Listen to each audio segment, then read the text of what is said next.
Every now and then, an album comes along that doesn't just fill the air with sound, it reshapes the way we experience music. These are the albums where production, sound design, and overall craftsmanship push the boundaries of what's possible in music. Whether it's layering textures, experimenting with technology, or creating immersive atmospheres, these records set the standard for high-quality sound. In this video, we're diving into some of the most technically advanced and beautiful produced albums ever made. Let's get started.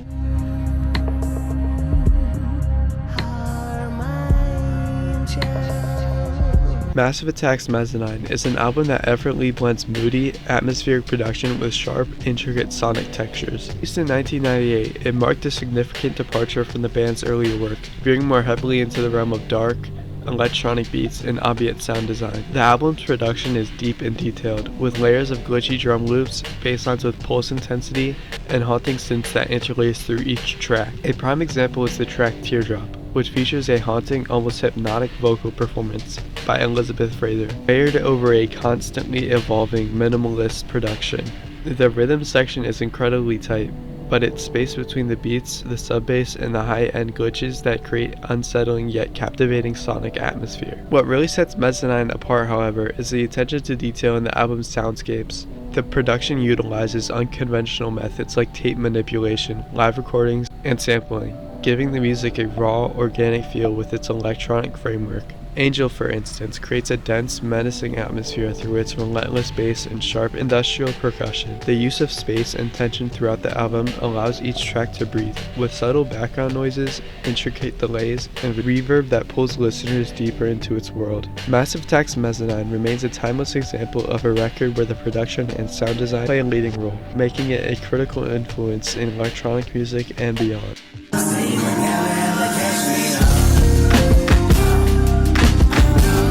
Flying Lotus's You're Dead is a mind-bending exploration of mortality, blending jazz fusion, hip-hop, and experimental electronic music into a cohesive yet unpredictable sonic journey. Released in 2014, the album feels like a cosmic odyssey through the afterlife, with rapid-fire transitions, intricate instrumentation, and a dizzying mix of moods that range from chaotic to eerily serene.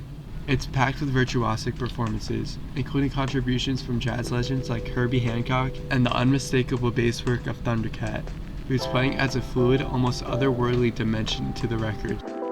One of the standout tracks is Never Catch Me, featuring Kendrick Lamar. The song is pure electricity. Kendrick Lamar's laser-focused verses weave through Flying Lotus's frenetic yet soulful production, which shifts between life-affirming energy and haunting undertones. It's the perfect combination of Flying Lotus's experimental sensibilities and Kendrick's lyrical precision. The production constantly evolves with cascading keys, intricate drum patterns, and an ethereal outro that feels like ascending into another plane. What makes You're Dead so special is its emotional depth. It's not just showing off technical skill, although there is plenty of that, but the album feels deeply personal, grappling with the fragility of life and what lies beyond. Tracks like Coronis the Terminator and The Protest are drenched in atmosphere, balancing haunting melodies with a spiritual undertone. Every second feels intentional, from the wild energy of Moment of Hesitation to the meditative calm of the album's quieter moments. Flying Lotus has always been ahead of the curve, and You're Dead is a prime example of his ability to push boundaries while keeping the listener emotionally invested. It's an experience that leaves you questioning everything while admiring the artist behind it. Björk's debut in 1993 was a revolutionary album that marked her solo transformation, blending a daring mix of house jazz, pop, and world music with inventive production and techniques. Produced with Nelly Hooper, the album captures a fusion of organic and electric elements, creating a sound that was fresh and forward-thinking. Tracks like Human Behavior showcase intricate rhythms and haunting string arrangements, while Venus as a Boy combines sensual orchestration with exotic tableau textures, creating a dreamlike atmosphere. Songs like Big Time Sensuality embrace euphoric house beats, highlighting Björk's unmatched ability to bring energy and innovation to pop music. What sets debut apart is its balance between raw emotional expression and intricate soundscapes. The album's layered production rewards repeated listens, with delicate details like harp glissandos and bubbling electronic textures complementing Björk's dynamic, otherworldly vocals. Tracks such as Crying and Aeroplane radiate both intimacy and expansiveness, capturing a sense of wonder and experimentation. Debut wasn't just an introduction to Björk as a solo artist. It was a bold artistic statement that redefined pop music and cemented her status as a pioneer in sound and vision.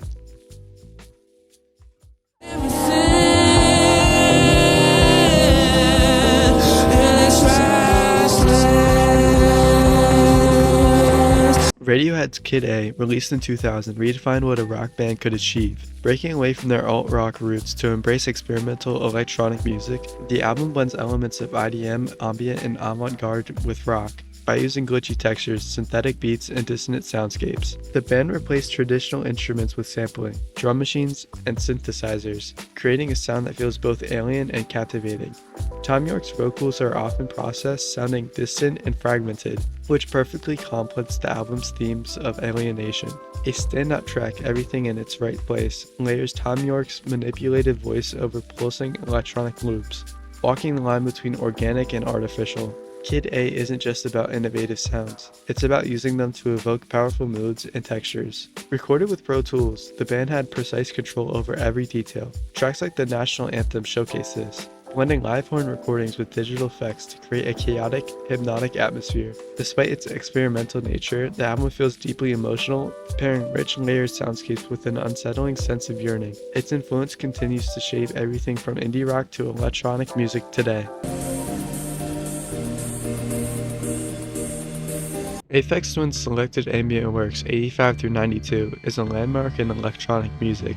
As fresh and groundbreaking today as when debuted in 1992, the album's mix of ambient and acid house is built on hypnotic rhythms, lush textures, and evolving soundscapes. Richard D. James transforms simple synthesizer loops and drum machine patterns into something transcendent. The opener Exile begins with a warm synth line that gradually layers melodies and a delicate beat, creating a sound that feels alive and constantly shifting. What makes Selected Ambient Works so remarkable is its blend between technological precision and emotional depth. James' meticulous use of reverb, delay, and pitch shifting creates ethereal, otherworldly atmospheres. Minimal yet detailed, the album employs techniques like granular synthesis and tape manipulation to achieve a unique sense of warmth and space. It's not just an electronic album, it's a masterclass in sound design, settling Aphex Twin's legacy as one of the most innovative artists in music history.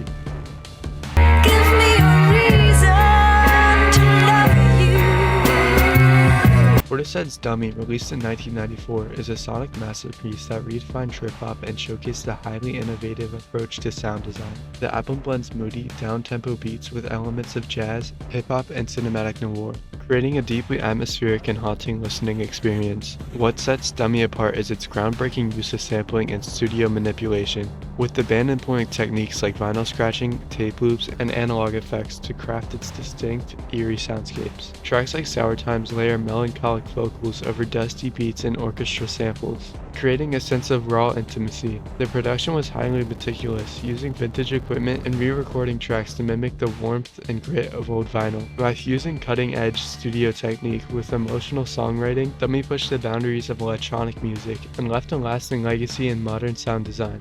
That's all I have for this list, but if you guys enjoyed, let me know down in the comments. YouTube analytics say that 0.4% of my viewers are actually subscribed, so subscribing would definitely help me out. Until next time, thanks for watching.